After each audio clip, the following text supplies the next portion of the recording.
BJP. സ്ഥാനാർത്ഥി പ്രഖ്യാപനം പൂർത്തിയാക്കിയതോടെ കേരളത്തിൽ മത്സര ചിത്രം തെളിഞ്ഞു കഴിഞ്ഞു. ദേശീയ നേതാക്കൾ ഏറ്റുമുട്ടുന്ന വയനാട് മണ്ഡലത്തിൽ കെ സുരേന്ദ്രനായിരിക്കും സ്ഥാനാർത്ഥി. പ്രതീക്ഷിച്ച സ്ഥാനാർത്ഥിയല്ല, കാരണം ഇത്തവണ കെ സുരേന്ദ്രൻ തെരഞ്ഞെടുപ്പിലേക്കില്ല എന്ന് പ്രഖ്യാപിച്ച് നടക്കുമ്പോഴാണ് പ്രധാനമന്ത്രി നരേന്ദ്രമോദിയും ആഭ്യന്തരമന്ത്രി അമിത്ഷായും ചേർന്ന് അദ്ദേഹത്തോട് ദേശീയ തലത്തിൽ ശ്രദ്ധിക്കപ്പെടാൻ പോകുന്ന മണ്ഡലമായതുകൊണ്ട് തന്നെ അവിടെ കരുത്തുറ്റ സ്ഥാനാർത്ഥി വേണമെന്ന് പറഞ്ഞ് ബി.ജെ.പിയുടെ സംസ്ഥാന അധ്യക്ഷനെ തന്നെ കളത്തിലിറക്കാൻ തീരുമാനിക്കുന്നത്. മറ്റുള്ള മണ്ഡലങ്ങളിലും ഏതാണ്ട് ആളായി. എന്തായാലും വയനാട്ടിലെ കാര്യം നമുക്ക് ആദ്യം പരിശോധിക്കാം. വയനാട്ടിലെ കെ സുരേന്ദ്രൻ്റെ വരവ് മണ്ഡലത്തിലുണ്ടാക്കുന്ന സ്വാധീനം എന്തായിരിക്കും? സുർജിത്ത് അയ്യപ്പൻ നമുക്കൊപ്പം ചേരും. അതുപോലെ ബി.ജെ.പിയുടെ 5ാം ഘട്ട സ്ഥാനാർത്ഥി പട്ടികയെക്കുറിച്ച് നമ്മോട് പറയാൻ നമുക്കൊപ്പം തിരുവനന്തപുരത്ത് നിന്ന് എം.ജി. പ്രതീഷ് ചേരും. അതുപോലെ ഈ വയനാട്ടിലേക്കുള്ള കെ സുരേന്ദ്രൻ്റെ വരവ്, പ്രത്യേകിച്ചും രാഹുൽ ഗാന്ധി മത്സരിക്കുന്ന മണ്ഡലത്തിലുള്ള വരവ് ഉണ്ടാക്കുന്ന രാഷ്ട്രീയ പ്രത്യാഘാതം എന്തായിരിക്കും? ദീപക് തർമ്മടം നമുക്കൊപ്പം ചേരും. ആദ്യം ദീപക്കിലേക്ക്, കോഴിക്കോട് നിന്നാണ് ദീപക് ചേരുക. Good morning Deepak Dharmadam. എന്തായാലും ബി.ജെ.പി. സ്ഥാനാർത്ഥി പട്ടികയൊക്കെ പൂർത്തിയായല്ലോ. ഒരിക്കലും പ്രതീക്ഷിക്കാതെയാണ് കെ സുരേന്ദ്രൻ്റെ വയനാട്ടിലേക്കുള്ള വരവ്. കാടിളകുമോ? SKN കാടിളകുമോ എന്നുള്ളത് കാത്തിരുന്ന് കാണേണ്ടതാണ്. അതിനുള്ള സാധ്യതകൾ കുറവാണ്. പക്ഷേ കാട്ടിൽ വലിയൊരു ഒച്ചയുണ്ടാക്കാൻ വേണ്ടി, കാട്ടിൽ പ്രകമ്പനം ഉണ്ടാക്കാൻ വേണ്ടി, അത് ദേശീയ തലത്തിലെ പ്രചരണമാക്കി മാറ്റാൻ വേണ്ടി ഈ വയനാട്ടിലെ കെ സുരേന്ദ്രൻ്റെ സ്ഥാനാർത്ഥിത്വം കൊണ്ട് ബി.ജെ.പിക്ക് സാധിക്കും. ഒരുപക്ഷെ ബി.ജെ.പിയുടെ ഒരു സർജിക്കൽ സ്ട്രൈക്ക് ആയിരുന്നു ഏറെ വൈകി പ്രഖ്യാപിക്കപ്പെട്ട ഈ സ്ഥാനാർത്ഥി പട്ടിക എന്നുള്ളത് ഉറപ്പാണ്. കാരണം സുരേന്ദ്രൻ മത്സരരംഗത്തില്ല എന്നുള്ളത് നമ്മളെ 24ൻ്റെ അഭിമുഖത്തിലായിരുന്നു അദ്ദേഹം ആദ്യം പറഞ്ഞത്. കാരണം സംഘാടകനായി 20 മണ്ഡലങ്ങളിലും യാത്ര ചെയ്യുമെന്നുള്ളത്. പക്ഷേ എന്നാൽ 3 ദിവസം മുമ്പ് സുരേന്ദ്രനെ വളരെ രഹസ്യമായി ഡൽഹിയിലേക്ക് വിളിക്കുന്നു. ഡൽഹിയിൽ ചെന്നപ്പോൾ സുരേന്ദ്രൻ കണ്ടത് അമിത്ഷാ, JP നദ്ദ, അതുപോലെ തന്നെ BL സന്തോഷ്, ഈ ബി.ജെ.പിയുടെ തെരഞ്ഞെടുപ്പ് മാനേജ് ചെയ്യുന്ന പ്രധാനപ്പെട്ട 3 നേതാക്കൾ ഒരുമിച്ച് സുരേന്ദ്രനോട് സംസാരിക്കുന്നു. വയനാട്ടിലെ സാഹചര്യം, രാഹുൽ ഗാന്ധിക്കെതിരെ കൃത്യമായ പ്രതിരോധവും പ്രചരണവും നടത്താൻ ആ തരത്തിലുള്ള ഒരു സ്റ്റാർ കാൻഡിഡേറ്റിനെ ഇറക്കേണ്ടതിൻ്റെ ആവശ്യം, അതിന് ദേശീയ നേതൃത്വം തെരഞ്ഞെടുത്തത് കെ സുരേന്ദ്രനെയാണ്. അതിനുള്ള കാരണങ്ങൾ, അതിൻ്റെ പാരാമീറ്റേഴ്സ് എല്ലാം വിശദീകരിച്ചുകൊണ്ട് സുരേന്ദ്രനെ തെരഞ്ഞെടുപ്പിന് സജ്ജമാക്കുന്ന, അതായത് കേന്ദ്ര നേതൃത്വമാണ് വയനാട്ടിലെ തെരഞ്ഞെടുപ്പ് കണ്ടക്ട് ചെയ്യുന്നത്. രാഹുൽ ഗാന്ധിക്കെതിരെയുള്ള ഒരു സ്റ്റാർ കാൻഡിഡേറ്റായി ബി.ജെ.പി. സംസ്ഥാന അധ്യക്ഷൻ കെ സുരേന്ദ്രൻ മത്സരിക്കണം. പിന്നോക്ക വിഭാഗത്തിൽ നിന്നുള്ള ഒരു സ്ഥാനാർത്ഥി അവിടെ വരണം. പ്രത്യേകിച്ചും ഈ ക്രിസ്ത്യൻ സമൂഹം കഴിഞ്ഞാൽ ഈ ഹിന്ദു സമൂഹത്തിലെ തീയ വിഭാഗത്തിന് സ്വാധീനമുള്ള ഒരു മണ്ഡലമാണത്. അപ്പോൾ അവിടെ ഒരു സംസ്ഥാന നേതാവ് തന്നെ മത്സരിക്കുന്നു എന്ന് വരുമ്പോൾ സ്വാഭാവികമായും അത് ദേശീയ തലത്തിൽ രാഹുൽ ഗാന്ധിക്കെതിരെയുള്ള ഒരു സെക്കൻഡ്, യഥാർത്ഥത്തിൽ വയനാട്ടിലേക്ക് ഈ ഇദ്ദേഹം കെ സുരേന്ദ്രൻ വരുന്നതോടെയുള്ള ഇമ്പാക്റ്റ് സംസാരിക്കുമായിരുന്നു നമ്മൾ. അതിൻ്റെ കൺക്ലൂഡിംഗ് പാർട്ട് SKN അതിൻ്റെ കൺക്ലൂഡിംഗ് പാർട്ടിലേക്ക് പോകുമ്പോൾ ആനി രാജ പറഞ്ഞെടുത്തൊന്നും തുടങ്ങേണ്ടി വരും വീണ്ടും. അതായത് ആനി രാജയെ പോലുള്ള ഒരു ദേശീയ നേതാവിനെ ഇടതുമുന്നണി സ്ഥാനാർത്ഥിയാക്കുന്നു രാഹുൽ ഗാന്ധിക്കെതിരെ. സ്വാഭാവികമായും ആ മണ്ഡലം പരിശോധിച്ചാൽ അത് UDFന് അല്ലെങ്കിൽ കോൺഗ്രസിന് സർവാധിപത്യമുള്ള ഒരു മണ്ഡലമാണ്. രാഹുൽ ഗാന്ധിക്ക് വിജയിക്കുക വളരെ എളുപ്പമാണ്. പക്ഷേ എന്നാൽ ദേശീയ തലത്തിൽ തന്നെ രാഹുൽ ഗാന്ധിക്കെതിരെ ഒരു വലിയ പ്രചരണം നടത്താനാണ് ഇടതുമുന്നണി ആനി രാജയെ ഇറക്കിയത്.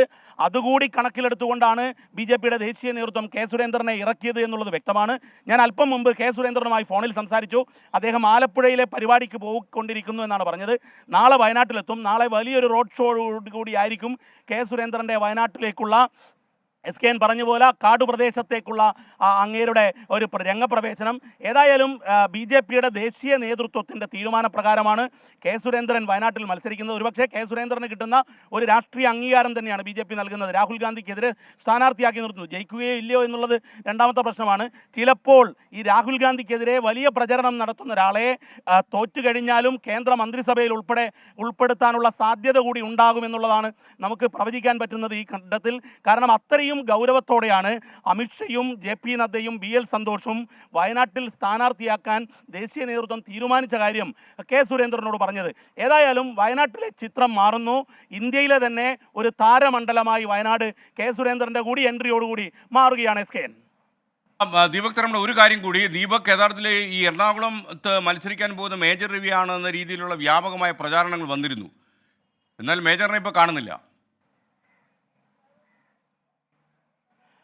അതിലേറ്റവും പ്രധാനപ്പെട്ട കാര്യം എറണാകുളത്തെ ഒന്ന് ഈ ജാതീയ ഇക്വേഷൻ വളരെ കൃത്യമായി തന്നെ ഈ പ്രാവശ്യം BJP നോക്കി എന്നുള്ളതാണ്. അതായത് നായർ വിഭാഗം, ഈഴവ വിഭാഗം, അതുപോലെ 5 വനിതാ സ്ഥാനാർത്ഥികളെ BJP ഇറക്കി. കാരണം BJP ചില ഏജൻസികളെ വെച്ചുകൊണ്ട് ഓരോ സംസ്ഥാനത്തെയും കാര്യങ്ങൾ പഠിച്ചിരുന്നു.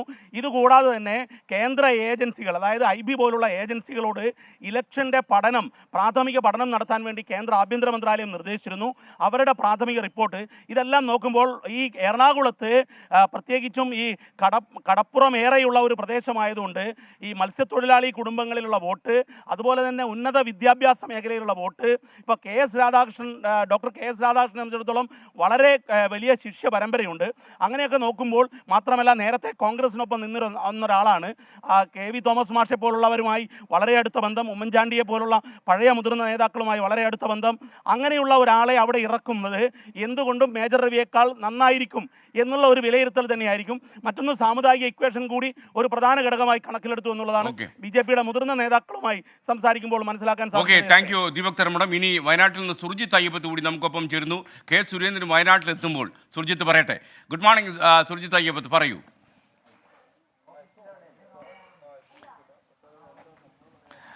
എസ്കേൻ, വെരി ഗുഡ് മോർണിംഗ്. എന്തായാലും ഇവിടെ വയനാടിനെ സംബന്ധിച്ച് സ്ഥാനാർത്ഥികളുടെ ലൈനപ്പ് ആയിരിക്കുന്നു. രാഹുൽ ഗാന്ധി, ആനി രാജ, കെ സുരേന്ദ്രൻ പ്രധാനപ്പെട്ട സ്ഥാനാർത്ഥികൾ, പ്രധാനപ്പെട്ട പാർട്ടികളുടെ സ്ഥാനാർത്ഥികൾ ഇവരായിരിക്കുന്നു. സ്വാഭാവികമായും തെരഞ്ഞെടുപ്പ് രംഗത്ത് വളരെ വാശിയേറിയ താരമണ്ഡലം എന്നുള്ള തരത്തിലുള്ള സവിശേഷത തന്നെയാണ് വയനാടിനെ സംബന്ധിച്ചുള്ളത്. ഒരുപക്ഷെ പ്രാദേശിക BJPയുടെ പ്രാദേശിക നേതൃത്വം പോലും അവർക്ക് പോലും ഞെട്ടലുണ്ടാക്കുന്ന വിധത്തിലായിരുന്നു ഇത്തരത്തിലൊരു തീരുമാനം വന്നിരിക്കുന്നത്. ഇതുമായി ബന്ധപ്പെട്ട് കെ സുരേന്ദ്രൻ ഇക്കുറി മത്സരരംഗത്ത് ഉണ്ടാകില്ല എന്നുള്ളതായിരുന്നു ആദ്യഘട്ടത്തിൽ പറഞ്ഞു കേട്ടിരുന്നത്. പക്ഷേ പിന്നീട് അത് മാറുന്നു, കേന്ദ്ര നേതൃത്വത്തിന് സമ്മർദ്ദം വരുന്നു. അതിൻ്റെ കാരണമുണ്ട്. ഈ 2014 തെരഞ്ഞെടുപ്പിൽ 80,000-ന്റെ തൊട്ട് മുകളിൽ ഉള്ള വോട്ടാണ് ഉണ്ടായിരുന്നത്. പക്ഷേ അത് കഴിഞ്ഞ തെരഞ്ഞെടുപ്പിൽ അത് BDJSന് സീറ്റ് കൈമാറിയപ്പോൾ അതിൽ നിന്ന് കുറയുകയാണ് ഉണ്ടായത്. അത് 78,000-ലേക്ക് കുറയുന്ന വിധത്തിലേക്ക് കാര്യങ്ങൾ മാറി.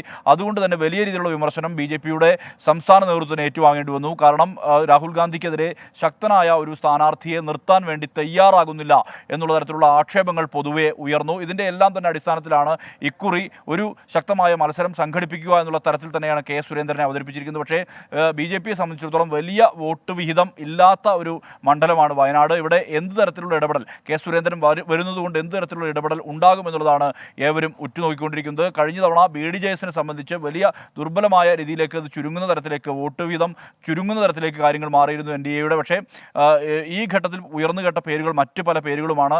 CK ജാനുവിൻ്റെ പേര് വരെ ഉയർന്നു കേട്ടിരുന്നു.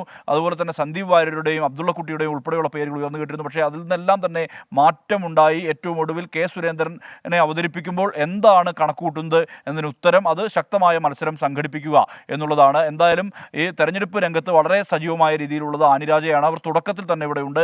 പഞ്ചായത്തുകൾ തോറും അവർ പ്രചരണവുമായി മുന്നോട്ട് പോയിക്കൊണ്ടിരിക്കുകയാണ്. കൂടുതൽ വോട്ടർമാരെ പരമാവധി വേഗത്തിൽ കാണുക എന്നുള്ള തരത്തിലുള്ള ദൗത്യമായി അവർ മുന്നോട്ട് പോയിക്കൊണ്ടിരിക്കുകയാണ്. രാഹുൽ ഗാന്ധി അടുത്ത ദിവസം എത്തും, കെ സുരേന്ദ്രൻ നാളെ മണ്ഡലത്തിലെത്തും. അതോടുകൂടി തെരഞ്ഞെടുപ്പ് കളം വയനാടിനെ സംബന്ധിച്ച് വളരെ സജീവമായ രീതിയിൽ മുന്നോട്ട് പോകും. SKN. Thank you. ഇനി MG പ്രതീഷ് നമുക്കൊപ്പം ചേരുന്നു. കാര്യം 5ാം ഘട്ട സ്ഥാനാർത്ഥി പ്രഖ്യാപനം BJP പൂർത്തിയാക്കി കഴിഞ്ഞു. NDAയുടെ സ്ഥാനാർത്ഥികളൊക്കെ ആരെന്ന് അറിയുന്ന സാഹചര്യത്തിൽ എന്തായിരിക്കും ഇനി തെരഞ്ഞെടുപ്പ് രംഗത്ത് ഉണ്ടാക്കുന്ന ചലനങ്ങൾ, സ്വാധീനങ്ങൾ, തുടർ ചലനങ്ങൾ ഉണ്ടാകുമോ? MG Pratheesh, good morning.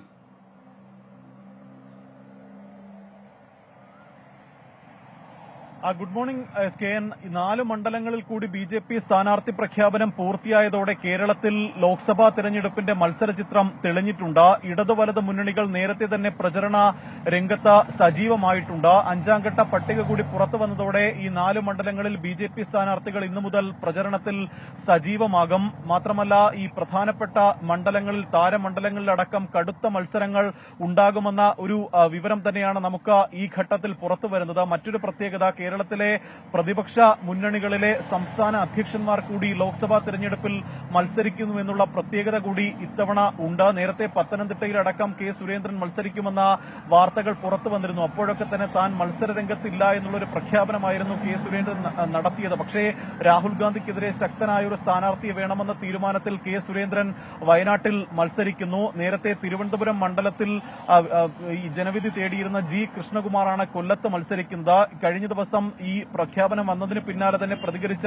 G കൃഷ്ണകുമാറും പൂർണ്ണ ആത്മവിശ്വാസത്തിലാണ്. ഒപ്പം ഈ ഡോക്ടർ KS രാധാകൃഷ്ണൻ മത്സരിക്കുന്നു, ആലത്തൂരിൽ ഡോക്ടർ TN സരസു മത്സരിക്കുന്നു. ഇങ്ങനെ ഈ ശക്തരായ ഒരു സ്ഥാനാർത്ഥികളെ നിർത്തിക്കൊണ്ട് ഈ പരമാവധി വോട്ട് ഉറപ്പിക്കുക എന്നതാണ് പ്രധാനമായും BJP ലക്ഷ്യമിടുന്നത്. തിരുവനന്തപുരത്തിനും തൃശൂരുമാണ് പ്രധാനമായും BJP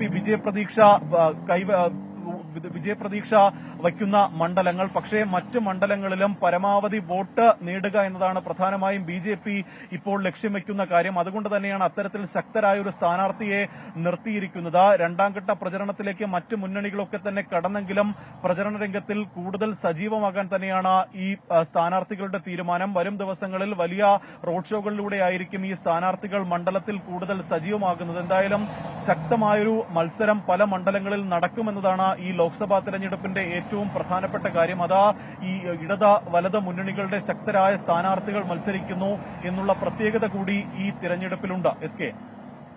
okay, thank you MG Pratheesh. ലോകത്തെവിടെയായാലും ഏത് സമയത്തും 24 വാർത്തകളും ഓഗ്മെന്റഡ് റിയാലിറ്റി പാക്കേജുകളും എക്സ്പ്ലെയിനറുകളും വിശദമായി കാണാൻ ഞങ്ങളുടെ YouTube ചാനൽ നിങ്ങൾക്ക് സബ്സ്ക്രൈബ് ചെയ്യാം.